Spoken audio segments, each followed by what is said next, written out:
ನಮಸ್ತೆ, welcome back to ಸಿದ್ದಮ್ಮನ vlogs.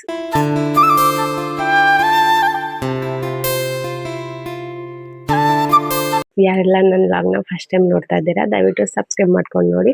ಹಾಗೆಯೇ video ಹೇಗೆ ಬರ್ತಿದೆ ಅಂತ ಕಮೆಂಟ್ ಮೂಲಕ ತಿಳಿಸಿ, ಓಕೆನಾ? ಸೊ ಇವತ್ತಿನ ವ್ಲಾಗ್ ವಿಶೇಷ ಏನಂದರೆ, ನಾನು ಪತ್ರೊಡೆ ರೆಸಿಪಿನ ಶೇರ್ ಮಾಡ್ತಾ ಇದ್ದೀನಿ ನಿಮ್ಮ ಜೊತೆ. ಹೇಗೆ ಬಂದಿದೆ ರೆಸಿಪಿ ಅಂತ ನೋಡ್ಕೊಂಡು ಬನ್ನಿ. ಹಾಗೆ ಈ ರೀತಿ ಒಮ್ಮೆ ಟ್ರೈ ಮಾಡಿ ನೋಡಿ, ತುಂಬ ಚೆನ್ನಾಗಾಗತ್ತೆ ಈ ರೀತಿಯಾಗಿ ಪತ್ರೊಡೆ ಮಾಡಿದರೆ. ಸೊ 2 ರೆಸಿಪಿ ಅಂದರೆ 2 ರೀತಿಯಲ್ಲಿ ತೋರಿಸ್ತಿದ್ದೇನೆ ನಾನು ಪತ್ರೊಡೆನ ಯಾವ ಥರ ಮಾಡ್ಕೊಳ್ಬೋದು ಅಂತ. ನಿಮಗೆ ಯಾವ ರೀತಿ ಇಷ್ಟ ಆಗುತ್ತೆ ಆ ರೀತಿ ಮಾಡ್ಕೊಂಡು ಟ್ರೈ ಮಾಡಿ ನನಗೆ ಕಮೆಂಟ್ ಮೂಲಕ ತಿಳಿಸಿ ಹೇಗೆ ಬಂತು ಅಂತ ಹೇಳಿ. ಸೊ ಬನ್ನಿ ಪತ್ರೊಡೆ ರೆಸಿಪಿನ ಹೇಗೆ ಮಾಡೋದು ಅಂತ ನೋಡ್ಕೊಂಬರೋಣ, ಓಕೆನಾ? ಪತ್ರೊಡೆ ಮಾಡಲಿಕ್ಕೆ ಮೊದಲನೇದಾಗಿ ಅಕ್ಕಿಯನ್ನು ನೆನೆಸ್ಬೇಕು. ಸೊ ಅದಕ್ಕೆ ನಾನಿಲ್ಲಿ 3 ಪಾವ್ ಅಕ್ಕಿಯನ್ನು ತಗೊಂಡಿದ್ದೇನೆ. ಜೊತೆಗೆ 1 ಹಿಡಿಯಷ್ಟು ಉದ್ದಿನ ಬೇಳೆ, ಹಾಗೆ 2 ಚಮಚದಷ್ಟು ಕಡಲೆಬೇಳೆನ ಸೇರಿಸ್ಕೊಂಡಿದ್ದೀನಿ. ನಿಮ್ಮ ಹತ್ರ ಹೆಸರು ಬೇಳೆ ಇದ್ದರೆ ಹೆಸರು ಬೇಳೆಯನ್ನು ಕೂಡ ಸೇರಿಸ್ಕೊಳ್ಬೋದು. ನಾನಿಲ್ಲಿ ಸೇರಿಸ್ಕೊಳ್ತಾ ಇಲ್ಲ, ನಾವು ಉದ್ದಿನ ಬೇಳೆ ಮತ್ತು ಕಡಲೆಬೇಳೆ ಅಷ್ಟೇ ಸೇರಿಸ್ಕೊಳ್ತಾ ಇದ್ದೀನಿ. ಅದಾದಮೇಲೆ ಇದನ್ನು ಒಂದು 2 ಗಂಟೆಗಳ ಕಾಲ ನೆನೆಯೋಕ್ಕೆ ಇಡಬೇಕು. ಇದು 2 ಗಂಟೆ ಕಾಲ ನೆನೆದಾದ್ಮೇಲೆ ಅದರ ನೀರನ್ನು ತೆಗೆದು ಕಡಿಲಿಕ್ಕೆ ಹಾಕುವಾಗ ಇದಕ್ಕೆ ನಾವು ಸ್ವಲ್ಪ ಇಂಗ್ರೀಡಿಯೆಂಟನ್ನು ಸೇರಿಸಬೇಕು. ಅದೇನು ಅಂದರೆ, ಒಂದು 10 ಬ್ಯಾಡಗಿ ಮೆಣಸು, 2 ಚಮಚದಷ್ಟು ಕೊತ್ತಂಬರಿ, ಹಾಗೆ 1.5 ಚಮಚದಷ್ಟು ಜೀರಿಗೆ, 1 ಕಪ್ ಅಷ್ಟು ತೆಂಗಿನ ತುರಿ, 4 ರಿಂದ 5 ಎಸಳು ಬೆಳ್ಳುಳ್ಳಿ. ಹಾಗೆ ಹುಳಿ ಸ್ವಲ್ಪ ಜಾಸ್ತಿ ಬೇಕು, ಯಾಕೆಂದರೆ ಕೆಸುವಿನ ಎಲೆ ಸ್ವಲ್ಪ ಬಾಯಿ ತುರಿಸ್ತದೆ ಅನ್ನೋ ಕಾರಣಕ್ಕೆ ಹುಳಿ ಸ್ವಲ್ಪ ಜಾಸ್ತಿ ಸೇರಿಸಬೇಕು. ಹಾಗೆ ಒಂದು ಚಮಚದಷ್ಟು ಅರಿಶಿನ, ಹಾಗೆ 1 ತುಂಡು ಬೆಲ್ಲ, ಸ್ವಲ್ಪ ಇಂಗು, ಇದಿಷ್ಟನ್ನು ಸೇರಿಸಿ ನಾವು ಕಡಿಲಿಕ್ಕೆ ಹಾಕಬೇಕು. ಸೊ ಬೆಲ್ಲವನ್ನು ಯಾಕೆ ಹಾಕಬೇಕು ಅಂದರೆ ಅದು ಕೂಡ ಅದೇ ಉದ್ದೇಶಕ್ಕೆ. ಮತ್ತು ಅರಿಶಿಣವನ್ನು ಕೂಡ ನಾನು ಜಾಸ್ತಿ ತಗೊಂಡಿದ್ದೇನೆ. ಯಾಕೆ ಅಂತ ಹೇಳುವಾಗ, ಅರಿಶಿಣದಲ್ಲಿ ಆ್ಯಂಟಿ ಆಕ್ಸಿಡೆಂಟ್ ಇರೋದ್ರಿಂದ, ಸೊ ನಮಗೆ ನಾವು ಕೆಸುವಿನ ಎಲೆ ತಿಂತಿರೋದ್ರಿಂದ ಅದಕ್ಕೆ ಹೆಲ್ಪ್ ಆಗುತ್ತೆ ಅಂತ ಹೇಳಿ ನಾವು ಅರಿಶಿಣವನ್ನು ಕೂಡ ಸ್ವಲ್ಪ ಜಾಸ್ತಿ ಹಾಕಲಿಕ್ಕೆ. ಇಲ್ಲೆಲ್ಲ ಕೆಸುವಿನ ಎಲೆ ರೆಡಿ ಆಗಿದೆ. ಇದನ್ನು ಮಾಮಿ ತೊಗೊಂಡು ಬಂದು ಕೊಟ್ಟರು. ರಶ್ಮಿ ಈಗ ಅದನ್ನೆಲ್ಲ ತೆಗೆದು ಕ್ಲೀನ್ ಮಾಡಿ ಕೊಡ್ತಾ ಇದ್ದಾಳೆ. ಅಂದರೆ ಅದರದ್ದು ಸ್ವಲ್ಪ ಕಡೆ ಎಲ್ಲ ಇಡ್ಲಿಕ್ಕಿಲ್ಲ, ಅದಿಟ್ಟರೆ ಬಾಯಿ ತುರ್ಕೆ ಆಗ್ಬೋದೇನೋ ಅಂತ ಹೇಳಿ ಅದರ ಕಡೆಯನ್ನು ಎಲ್ಲ ತೆಗೆದು ಚಂದ ಮಾಡಿ ಒರೆಸಿ ಕೊಡ್ತಾ ಇದ್ದಾಳೆ. ಅಷ್ಟರೊಳಗೆ ನಾನೆಲ್ಲ ಮಸಾಲೆಯನ್ನು ಏನು ತೋರಿಸ್ದೆ ನಿಮಗೆ, ಮಸಾಲೆ, ಅಕ್ಕಿ, ಬೇಳೆ ಅದೆಲ್ಲವನ್ನು ಈಗ ರುಬ್ಬಿ ತರ್ತೇನೆ. ಅದೆಲ್ಲವನ್ನು ಕಡ್ದಾದ ನಂತರ ಹೇಗೆ ಅಂತಂದರೆ, ಸ್ವಲ್ಪ ದಪ್ಪವಾಗಿ ಕಡಿಬೇಕು, ತುಂಬ ನೀರಾಕಿ ಕಡಿಬಾರ್ದು. ನೀರಾಕಿ ಕಡಿದ್ರೆ ಸೊ ಅದು ಎಲೆಯಲ್ಲಿ ಹಚ್ಚುವಾಗ ಅದು ನೀರಾಗಿ ಹೋಗ್ತದೆ. ಅದಕ್ಕೆ ಸ್ವಲ್ಪ ಮಸಾಲೆಯನ್ನು ದಪ್ಪವಾಗಿ ಕಡಿಬೇಕು. ಹಾಗೆ ನಾವು ಒಂದು ಹೇಳೋದು ಮರೆತೆ, ಉಪ್ಪನ್ನು ಸೇರಿಸಿ ಕಡೀರಿ. ಮತ್ತೆ ಉಪ್ಪು ಹಾಕಿದರೆ ಅದೊಂಥರ ಚಪ್ಪೆ ಬೀಳತ್ತೆ. ಸೊ ಫಸ್ಟಿಗೆ ಉಪ್ಪು ಹಾಕಿ ಕಡೀರಿ. ಸೊ ಇಲ್ಲಿ ಆಲ್ಮೋಸ್ಟ್ ಎಲ್ಲ ರೆಡಿ ಮಾಡ್ತಾ ಇದ್ದಾಳೆ ರಶ್ಮಿ. ಅಷ್ಟರಲ್ಲಿ ನಾನು ಮಸಾಲೆ ಕೂಡ ತಗೊಂಡೆ. ನಾನು ಲಾಸ್ಟ್ ಟೈಮಿಗೆ ಮಸಾಲೆನ ಅಂದರೆ ಮೆಣಸೆಲ್ಲ ಸೇರಿಸಿ ಕಡ್ದೆ. ಫಸ್ಟ್ ಟೈಮಲ್ಲಿ ಅಕ್ಕಿ ಮತ್ತು ಅದೇನು ಬೇಳೆ ನೆನೆಸಿದೆ ಅದನ್ನು ಫಸ್ಟ್ ಕಟ್ಕೊಂಡೆ. ಈಗ ಲಾಸ್ಟ್ ಟರ್ಮ್ ಇದು, ಲಾಸ್ಟಲ್ಲಿ ಇದನ್ನು ಕಡ್ದು ಇದೆಲ್ಲವನ್ನು ಒಂದ್ಸತಿ ಚೆನ್ನಾಗಿ ಮಿಕ್ಸ್ ಮಾಡ್ಕೊಳ್ತೇನೆ. ಆ ನಂತರ ಎಲೆಗೆ ಹಚ್ಚುವಂಥದ್ದು. ನೋಡಿ, ಹೀಗೆ ಎಲ್ಲವನ್ನು ಮಿಕ್ಸ್ ಮಾಡಿದೆ. ಫೈನಲ್ ಆಗಿ ಈ ರೀತಿಯಾಗಿ ಬಂದಿದೆ. ಸೊ ನಮಗೆ ಮಿಕ್ಸಿಯಲ್ಲೇ ಕಡಿದೆ, ನೀವು ಬೇಕಾದರೆ ಗ್ರೈಂಡರ್ಲಿ ಸಹ ಕಡಿಬೋದು. ಮಿಕ್ಸಿಯಲ್ಲೇ ಕಡಿದೆ, ಸ್ವಲ್ಪ ದಪ್ಪವಾಗಿ ಕಡಿದೆ, ಜಾಸ್ತಿ ನೀರನ್ನು ಸೇರಿಸಲಿಲ್ಲ. ಈಗ ಇನ್ನು ಎಲ್ಲ ಎಲೆಗೆ ಹಚ್ತೇನೆ. ಹೇಗೆ ಹಚ್ಚಿದ್ದು ಅಂತ ಕೂಡ ನಾನು ತೋರಿಸ್ತೇನೆ. ಪತ್ರೊಡೆಯನ್ನು ತುಂಬ ಟೈಪಲ್ಲಿ ಮಾಡ್ತಾರೆ, ಒಂದೊಂದು ಕಡೆ ಒಂದೊಂದು ಥರ ಮಾಡ್ತಾರೆ. ಸೊ ಹಾಗೆ ಕೆಲವರು ಈ ಎಲೆಯನ್ನು ಚಂದ ತೊಳೆದು ಈ ಥರ ಒರೆಸಿ ಸಣ್ಣ ಕಟ್ ಮಾಡಿ ಆನಂತರ ಅದನ್ನು ಖಾರಕ್ಕೆ ಹಾಕ್ತಾರೆ. ಅಂದರೆ ನಾವು ಅರೇಪ್ ಅಂತ ಹೇಳ್ತೀವಿ, ಅದೇ ಖಾರಕ್ಕೆ ಹಾಕ್ತಾರೆ. ಬಟ್ ನಾನು ಹಾಗೆ ಮಾಡ್ತಾ ಇಲ್ಲ, ನಾನು ಎಲೆಗೆ ಹಚ್ಚುವಂಥದ್ದು. ನೋಡಿ, ಈ ರೀತಿಯಾಗಿ ನನಗೆ ಇದೇ ತುಂಬ ಇಷ್ಟ. ಯಾಕಂದರೆ ಮುಂಚೆ ನಮ್ಮ ಕೂಡ ಹೀಗೆ ಮಾಡ್ಕೊಬಂದನ್ನು ನೋಡಿದ್ದಲ್ಲ, ಸೊ ಅದಕ್ಕೆ ಇದೇ ಇಷ್ಟ. ಇದನ್ನು ಈ ನಮ್ಮ ನೂಲು ಹುಣ್ಣಿಮೆ ಅಂತ ನಾವು ಹೇಳ್ತೇವೆ ಹಬ್ಬ, ಅದಕ್ಕೆ ಅಮ್ಮ ಕಂಪಲ್ಸರಿ ಮಾಡೇ ಮಾಡ್ತಾರೆ. ಸೊ ಹಾಗೆ ತಿಂದು ನನಗೆ ಅದೇ ರೂಢಿ, ಹಾಗೆ ಅದೇ ಥರನೇ ನಾನು ಮಾಡೋದು, ನಂಗೆ ಅದೇ ಇಷ್ಟ. ನೋಡ್ಬೋದು ಇಲ್ಲಿ ನಾನು ಎಲೆಯನ್ನು ಉಲ್ಟದಲ್ಲಿ ಹಚ್ಚಬೇಕು, ಸೀದದಲ್ಲಿ ಹಚ್ಚಲಿಕ್ಕಿಲ್ಲ. ಹಾಗೆಯೇ ಇದನ್ನು ಒಂದಿಟ್ಟೆನಲ್ಲ ನಾನು, ಅದನ್ನು ಒಂದು ಹೀಗೆ ಎದುರಿಟ್ರೆ ಇನ್ನೊಂದು ಅದಕ್ಕೆ ಬೆನ್ನ ಹಿಂದೆ ಮಾಡಿ ಇನ್ನೊಂದು ಎಲೆ ಇಡ್ತೀನಿ, ಗೊತ್ತಾಯ್ತಾ ನಿಮಗೆ? ಉಲ್ಟ ಹಚ್ಚುದಲ್ಲದೆ ಜೊತೆಗೆ ಒಂದೆಲೆ ಮೇಲೆ ಇನ್ನೊಂದೆಲೆ, ಒಂದೆಲೆ ಆಪೋಸಿಟ್ ಆಗಿ ಇನ್ನೊಂದೆಲೆ ಇಡ್ತಾ ಇದ್ದೀನಿ. ಆ ಥರ ಅಡಿಯಲ್ಲಿ ಫಸ್ಟಿಗೆ 2 ದೊಡ್ಡ ಎಲೆಯನ್ನು ಇಟ್ಟು ಮತ್ತೆ ಚಿಕ್ಕ ಚಿಕ್ಕ ಎಲೆಯನ್ನು ಸೇರಿಸುವಂಥದ್ದು. ಸೊ ಹಾಗೆ ಇದೊಮ್ಮೆ ಮಾಡಿದರೆ ಮತ್ತೆ ನಿಮಗೆ ಗೊತ್ತಾಗ್ತದೆ ಹಾಗೆ ಹೇಗೆ ಮಾಡೋದು ಅಂತ ಹೇಳಿ. ಇದರಲ್ಲಿ ಏನು ತುಂಬ ಕಷ್ಟ ಹಾಗೆಲ್ಲ ಏನಿಲ್ಲ. ಒಟ್ಟು ಎಲೆಯನ್ನು ಇಟ್ಟು ಕರೆಕ್ಟ್ ಸಮ ಮಾಡಿ ಅದನ್ನು ಹಚ್ಚಿದರೆ ಆಯಿತು ಅಷ್ಟೇ. ಸೊ ಈಗ ನೋಡಿ, ನಾನೆಲ್ಲ ಒಂದೊಂದೇ ಮೇಲೆ ಮೇಲೆ ಎಲೆಯನ್ನು ಇಟ್ಟು ರೆಡಿ ಮಾಡ್ಕೊಳ್ತಾ ಇದ್ದೇನೆ. ಸೊ ಇದಾದಮೇಲೆ ಸೈಡಲ್ಲಿ ಮಡಚಿ ಮತ್ತೆ ರೋಲ್ ಮಾಡಿ ಇಡುವಂಥದ್ದು ಅಷ್ಟೇ.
ನೋಡಿ ಈಗ ಎಲ್ಲವೂ ಕೂಡ ಮಡ್ಚಿಟ್ಟಾಯಿತು. ಸೊ ಇದನ್ನು ನಾವು ಅಟ್ಟಿಯಲ್ಲಿ ಬೇಯಿಸ್ಲಿಕ್ಕೆ ಇಡ್ತಾ ಇದ್ದೇವೆ. ಸೊ ಅದಕ್ಕೆ ನಾರ್ಮಲಿ ಇದು ನಾವು ಕಡುಬು ಅದೆಲ್ಲ ಮಾಡಿದಾಗ ಹೇಗೆ ಬೇಯಕ್ಕೆ ಇಡ್ತೀವಿ ಅದೇ ಥರ ಇದನ್ನು ಕೂಡ ಬೇಯಲಿಕ್ಕೆ ಇಡುವಂಥದ್ದು. ಇದೊಂದು 45 ನಿಮಿಷದಿಂದ 1 ಗಂಟೆ ಬೇಯಿಸಿದ್ರೆ ಸಾಕು. ಸೊಪ್ಪಲ್ಲ, ಸೊ ಬೇಗ ಬೇಯುತ್ತೆ. ನೋಡ್ಬೋದು ಬೆಂದಿದೆ. ಸೊ ಬೆಂದಿದ್ರಿಂದ ಬೇಗ ಇವಾಗ ಒಂದು ರೆಸಿಪಿ ಮಾಡೋಣ ಅಂತ ಮಾಡ್ತಾ ಇದ್ದೀನಿ. ಸೊ ಇದನ್ನು ಹೆಚ್ಚಿ ಇದನ್ನು ಒಗ್ಗರಣೆ ಮಾಡೋದು. ಅದಕ್ಕೆ ಮೊದಲಾಗಿ ಬೇವಿನ ಸೊಪ್ಪು ಬೇಕು. ಹೋಗಿ ಬೇವಿನ ಸೊಪ್ಪು ತೊಗೊಂಡು ಬರುವ. ಬೇವಿನ ಸೊಪ್ಪು ಹಾಕೋದಂದ್ರೆ ಪರಿಮಳ ಆಗುತ್ತೆ. ಸೊ ಅದಕ್ಕೆ ಕತ್ತಲೆಯಲ್ಲಿ ಬಂದೆ ನಾನು ಬೇವಿನ ಸೊಪ್ಪು ತೊಗೊಂಡು ಹೋಗ್ಲಿಕ್ಕಂತ ಹೊರಗೆ. ಈಗ ನಾನು ಈ ಪತ್ರೊಡೆಯನ್ನು ಅರೆಪಿಗೆ ಹಾಕ್ತೇನೆ, ಅಂದರೆ ಖಾರಕ್ಕೆ ಹಾಕೋದು ಅದು ಹೇಗೆ ಅಂತ ನಿಮಗೆ ತೋರಿಸ್ತೀನಿ. ಮತ್ತು ಖಾರಕ್ಕೆ ಏನೆಲ್ಲ ಇಂಗ್ರೀಡಿಯೆಂಟ್ ಬೇಕು ಅದನ್ನು ಕೂಡ ತೋರಿಸ್ತೇನೆ ನಾನು. ಸೊ ಮೊದಲನೇದಾಗಿ ಪತ್ರೊಡೆ ಏನಾಗಿರುತ್ತೆ ಇದನ್ನು ಕಟ್ ಮಾಡಿ ಇಟ್ಕೊಳ್ಬೇಕು. ಸೊ ಪೀಸ್ ಥರ ಬಿಸಿ ಇದಲ್ಲ, ಸೊ ಹಾಗಾಗಿ ಹೀಗೆ ಪ್ಲೇಟಲ್ಲಿ ಸದ್ಯ ಕಟ್ ಮಾಡ್ಕೊಳ್ತಾ ಇರೋದು ಬಿಸಿ ಇರೋದ್ರಿಂದ. ಸೊ ಇದಕ್ಕೆ ಮಸಾಲೆ ಏನೇನು ಬೇಕು ಮಸಾಲೆ ಪದಾರ್ಥ ಅಂತ ತೋರಿಸ್ತೇನೆ ನಾನು. ಮಸಾಲೆಗೆ ಅಂದರೆ ರುಬ್ಲಿಕ್ಕೆ ನಾನಿಲ್ಲಿ ಒಂದು 5 ರಿಂದ 6 ಬ್ಯಾಡಗಿ ಮೆಣಸು, ಒಂದು ಅರ್ಧ ಚಮಚ ಕೊತ್ತಂಬರಿ, ಹಾಗೆ 1/4 ಚಮಚ ಜೀರಿಗೆ, ಜೊತೆಗೆ ಹುಳಿ ಮತ್ತು ತೆಂಗಿನಕಾಯಿ ಒಂದು ಅರ್ಧ ಹೋಳು ಇಷ್ಟು ತಗೊಂಡಿದ್ದೇನೆ. ಸೊ ಮತ್ತು ಅರಿಶಿನ ಸ್ವಲ್ಪ ಹಾಕ್ಕೊಂಡಿದ್ದೇನೆ. ಜಾಸ್ತಿ ಯಾವುದೇ ರೀತಿಯ ಮಸಾಲ ಇದನ್ನು ಸೇರಿಸಲಿಕ್ಕಿಲ್ಲ, ಸ್ವಲ್ಪವೇ. ಯಾಕಂದರೆ ಆಲ್ರೆಡಿ ಮಸಾಲ ನಾವು ಕಡಿಲಿಕ್ಕೆ ಸಹ ಹಾಕಿದ್ದೇವಲ್ಲ, ಹಾಗಾಗಿ ಜಾಸ್ತಿ ಸೇರಿಸಲಿಕ್ಕಿಲ್ಲ. ಸ್ವಲ್ಪ ಮಸಾಲ ಪದಾರ್ಥವನ್ನು ಸೇರಿಸಿದ್ರೆ ಆಯಿತು. ಅದಾದಮೇಲೆ ಒಂದು ಬಾಣಲೆ ಇಟ್ಟು ಒಗ್ಗರಣೆ ಕೊಡಬೇಕು. ಅಂದರೆ ಫಸ್ಟು ಇದಕ್ಕೆ ತೆಂಗಿನ ಎಣ್ಣೆ ಹಾಕಿ, ಇಲ್ಲದಿದ್ದರೆ ನಿಮ್ಮ ನಾರ್ಮಲ್ ಸನ್ಫ್ಲವರ್ ಏನು ಯೂಸ್ ಮಾಡ್ತೀರಾ ಅದೇ ಎಣ್ಣೆನ ಹಾಕ್ಬೋದು. ಅದ ನಂತರ ಸ್ವಲ್ಪ ಸಾಸಿವೆ ಸಿಡಿದ ಮೇಲೆ ಸ್ವಲ್ಪ ಉದ್ದಿನಬೇಳೆ, ಹಾಗೆ 2 ಕಟ್ ಮಾಡಿಕೊಂಡ ನೀರುಳ್ಳಿಯನ್ನು ಸೇರಿಸಬೇಕು. ಇದನ್ನು ಚೆನ್ನಾಗಿ ಎಣ್ಣೆಯಲ್ಲಿ ಬಾಡಿಸ್ಕೊಂಡು ಆನಂತರ ಸ್ವಲ್ಪ ಬೇವಿನ ಸೊಪ್ಪನ್ನು ಸೇರಿಸಿ. ಸೊ ತುಂಬ ಪರಿಮಳ ತುಂಬ ಚೆನ್ನಾಗಿರುತ್ತೆ. ಮತ್ತು ನಾವೇನು ಮಸಾಲೆ ರುಬ್ಬಿರ್ತೀವಿ ಆ ಮಸಾಲೆಯನ್ನು ಕೂಡ ಸೇರಿಸ್ಕೊಂಡು ಚೆನ್ನಾಗಿ ಒಂದು ಕುದಿ ಬಂದ ನಂತರ ಸ್ವಲ್ಪ ಉಪ್ಪನ್ನು ಸೇರಿಸಿ.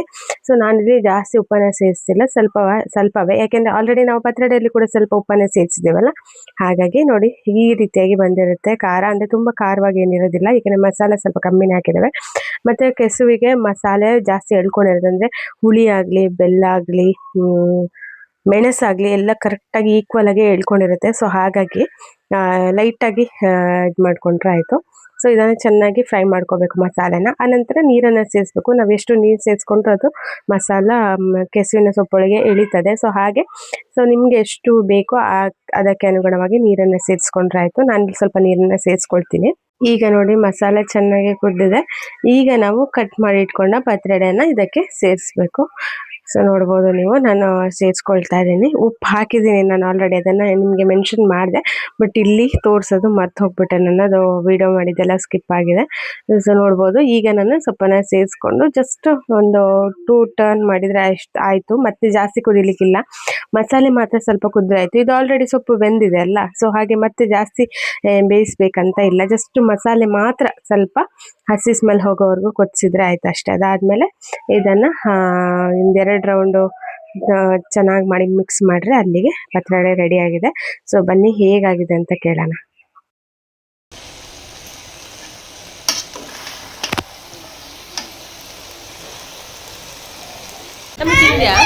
ಹೇಗಿದೆ? ಹೌದಾ? ಚೆನ್ನಾಗಿದೆಯಾ? ಹೇಗಿದೆ? ಚೆನ್ನಾಗಿದೆಯಾ? ಏನಾಗಿದೆ? ಉಪ್ಪು ಖಾರ ಕರೆಕ್ಟ್ ಇದೆಯಾ? ಚೆನ್ನಾಗಿದೆಯಾ? ಹೌದಾ? ಫೈನಲ್ ಆಗಿ ಈ ರೀತಿಯಾಗಿ ಬಂದಿದೆ. ನನಗೆ ಇದು ತುಂಬ ಇಷ್ಟ. ಅಗಸಿ ಪತ್ರೊಡೆ ಅಂತ ನಾವು ಹೇಳ್ತೇವೆ, ಅಥವಾ ಅರೆಪೆ ಪತ್ರೊಡೆ ಅಂತ. ತುಂಬ ಟೇಸ್ಟಿಯಾಗಿರುತ್ತೆ. ಈಗ ಇನ್ನೊಂದು ವಿಧಾನನ ತೋರಿಸ್ತೇನೆ ನಿಮಗೆ. ಸೊ ಇದು ಒಗ್ಗರಣೆ ಹಾಕೋದು, ಬೆಲ್ಲ ಮತ್ತು ಕಾಯಿ ಸೇರಿಸಿ. ಇದು ನಾನು ನೆಕ್ಸ್ಟ್ ಡೇ ಮಾರ್ನಿಂಗ್ ಮಾಡಿರುವಂಥದ್ದು. ಹಿಂದಿನ ದಿನ ಅದೇನು ತೋರಿಸ್ದೆ ಮಸಾಲೆಗೆ ಹಾಕಿದೆ. ಇವತ್ತು ಅಂದರೆ ನೆಕ್ಸ್ಟ್ ಡೇ ಮಾರ್ನಿಂಗು ನಾನು ಮಾಡಿದ್ದು ಒಗ್ಗರಣೆ ಕೊಟ್ಟಿದ್ದು, ಅಂದರೆ ಬೆಲ್ಲ ಮತ್ತು ಕಾಯಿಯನ್ನು ಸೇರಿಸಿದ್ದು ಹೇಗೆ ಅಂತ ತೋರಿಸ್ತೀನಿ. ಇಷ್ಟೇನು ರಿಮೈನಿಂಗ್ ಇತ್ತು ಉಳಿದಿತ್ತು. ಇದನ್ನೆಲ್ಲ ನೀಟಾಗಿ ಹೆಚ್ಚಿ ಇಟ್ಕೊಂಡಿದ್ದೇನೆ. ಬನ್ನಿ ಈಗ ಈ ರೆಸಿಪಿ ಹೇಗೆ ಮಾಡೋದು ಅಂತ ತೋರಿಸ್ತೀನಿ. ಇದಕ್ಕೆ ತೆಂಗಿನಕಾಯಿಯನ್ನು ತಗೊಂಡಿದ್ದೇನೆ ನಾನು. ತೆಂಗಿನಕಾಯಿ ಅರ್ಧದಿಂದ ಮುಕ್ಕಾಲ್ಗಡೆಯಷ್ಟು ತಗೊಂಡಿದ್ದೇನೆ. ಯಾಕೆಂದರೆ ತೆಂಗಿನಕಾಯಿ ಹಾಕಿದಷ್ಟು ರುಚಿ ಜಾಸ್ತಿ ಇರುತ್ತೆ ಅದಕ್ಕೆ. ಅದಾದಮೇಲೆ ಸ್ವಲ್ಪ ರುಚಿಗೆ ತಕ್ಕಷ್ಟು ಬೆಲ್ಲ, ಹಾಗೆಯೇ ಉದ್ದಿನಬೇಳೆ, ಕಡಲೆಬೇಳೆ, ಸಾಸಿವೆ, ನೀರುಳ್ಳಿ ಒಂದು 2 ಬೇಕಾಗುತ್ತೆ. ಆಮೇಲೆ ಬೇವಿನ ಸೊಪ್ಪು, ಹಾಗೆ ರುಚಿಗೆ ತಕ್ಕಷ್ಟು ಉಪ್ಪು, ಒಂದು ಚಿಟಿಕೆ ಅರಿಶಿನ, ಇದಿಷ್ಟನ್ನು ತಗೊಳ್ಬೇಕಾಗತ್ತೆ. ಸೊ ಇದಕ್ಕೇನು ಜಾಸ್ತಿ ಏನು ಇಂಗ್ರೀಡಿಯೆಂಟ್ ಬೇಡ, ಬಟ್ ತೆಂಗಿನಕಾಯಿ ಸ್ವಲ್ಪ ಜಾಸ್ತಿ ಆಗಿದ್ರೆ ರುಚಿ ಚೆನ್ನಾಗಿರುತ್ತೆ. ಅಂದರೆ ತೆಂಗಿನಕಾಯಿ ಬೆಲ್ಲ ಮಿಕ್ಸ್ ಆದಾಗ ಆ ರುಚಿ ಇದೆಲ್ಲ ಅದು ತುಂಬ ಟೇಸ್ಟಿಯಾಗಿರುತ್ತೆ. ಬನ್ನಿ ಜಸ್ಟ್ ಒಗ್ಗರಣೆ ಕೊಟ್ಟು ಅದನ್ನು ಮಿಕ್ಸ್ ಮಾಡುವಂಥದ್ದಷ್ಟೇ.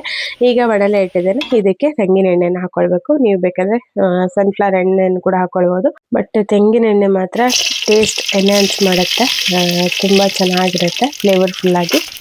ಎಣ್ಣೆ ಕಾದ್ಮೇಲೆ ಸಾಸಿವೆನ ಸೇರಿಸ್ಕೊಳ್ಳಿ. ಸಾಸಿವೆ ಚಿಟಪಟ ಸಿಡಿದ್ಮೇಲೆ ಉದ್ದಿನಬೇಳೆ, ಕಡಲೆಬೇಳೆ ಇದನ್ನು ಕೂಡ ಸೇರಿಸ್ಕೊಂಡು ಚೆನ್ನಾಗಿ ಫ್ರೈ ಮಾಡ್ಕೊಳ್ಳಿ. ಆನಂತರ ನೀರುಳ್ಳಿ ಮತ್ತು ಬೇವಿನ ಸೊಪ್ಪನ್ನು ಸೇರಿಸ್ಕೊಳ್ಳಿ. ಇದು ಚೆನ್ನಾಗಿ ಮಿಕ್ಸ್ ಆದಮೇಲೆ ಸ್ವಲ್ಪ ಅರಿಶಿಣವನ್ನು ಸೇರಿಸ್ಕೊಳ್ಳಿ. ಆನಂತರ ತೆಂಗಿನಕಾಯನ್ನು ಸೇರಿಸಿ ಸ್ವಲ್ಪ ಹೊತ್ತು ಫ್ರೈ ಮಾಡಬೇಕು. ಅದೊಂದು ಸ್ವಲ್ಪ ಚೆನ್ನಾಗಿ ಫ್ರೈ ಆಗಬೇಕು ತೆಂಗಿನಕಾಯಿ. ಆಮೇಲೆ ಬೆಲ್ಲವನ್ನು ಸೇರಿಸಲಿಕ್ಕೆ. ಸೊ ಅದಾದ ನಂತರ ಬೆಲ್ಲವನ್ನು ಸೇರಿಸಿ ಅದನ್ನು ಸ್ವಲ್ಪ ಹೊತ್ತು ಫ್ರೈ ಮಾಡಿ. ತುಂಬ ಹೊತ್ತೇನು ಬೇಡ, ಬೆಲ್ಲ ಸ್ವಲ್ಪ ಹೊತ್ತು ಫ್ರೈ ಮಾಡಿದರೆ ಆಯಿತು. ಅದಾದಮೇಲೆ ಉಪ್ಪನ್ನು ಸೇರಿಸಿದೆ ನಾನಿಲ್ಲಿ. ಆ್ಯಕ್ಚುಲಿ ನೀವು ಆನಿಯನ್ ಹಾಕ್ತಿರಲ್ಲ ಆವಾಗಲೇ ಉಪ್ಪನ್ನೇ ಸೇರಿಸಬೇಕು, ನಾನು ಮಿಸ್ ಮಾಡಿದೆ ಅವಾಗ ಹಾಕೋದು.